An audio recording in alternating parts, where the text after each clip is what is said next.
സർക്കാർ ജീവനക്കാർക്കും പെൻഷൻകാർക്കും ആശ്വാസവാർത്ത.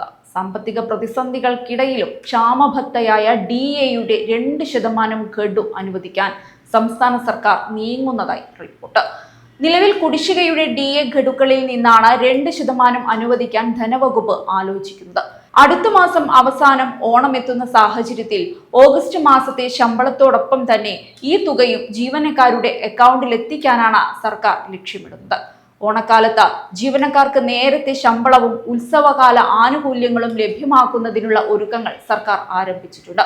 ഇതിനായി ഓഗസ്റ്റിലെ ശമ്പള ബില്ലുകൾ നേരത്തെ പ്രോസസ് ചെയ്ത ഓണവിപണി സജീവമാകുന്നതിന് മുൻപേ തുക വിതരണം ചെയ്യാനാണ് നീക്കം.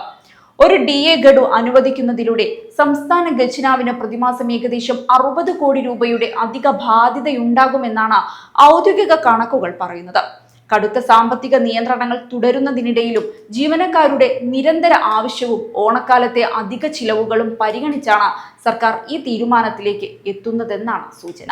കേന്ദ്ര സർക്കാർ ജീവനക്കാർക്ക് DA വർദ്ധിപ്പിക്കുമ്പോൾ അതിന് ആനുപാതികമായി സംസ്ഥാന ജീവനക്കാർക്കും DA അനുവദിക്കേണ്ടതാണ് പതിവ്. എന്നാൽ സാമ്പത്തിക പ്രതിസന്ധി മൂലം കേരളത്തിൽ കഴിഞ്ഞ കുറച്ചു കാലമായി DA ഗഡുക്കൾ അനുവദിക്കുന്നത് വൈകുകയാണ്. ഇതോടെ ജീവനക്കാർക്ക് വലിയ തോതിൽ DA കുടിശ്ശികയും നിലനിൽക്കുന്നുണ്ട്. ഇപ്പോൾ പ്രഖ്യാപിക്കാൻ സാധ്യതയുള്ള 2% വർധനവ് ജീവനക്കാർക്കും പെൻഷൻകാർക്കും താൽക്കാലിക ആശ്വാസമാകുമെങ്കിലും കുടിശ്ശിക പൂർണ്ണമായി തീർക്കാൻ ഇനിയും കൂടുതൽ ഗഡുക്കൾ അനുവദിക്കേണ്ടി വരും. ഇത് സംബന്ധിച്ച ഔദ്യോഗിക ഉത്തരവ് അടുത്ത ദിവസങ്ങളിൽ പുറത്തിറങ്ങുമെന്നാണ് പ്രതീക്ഷ.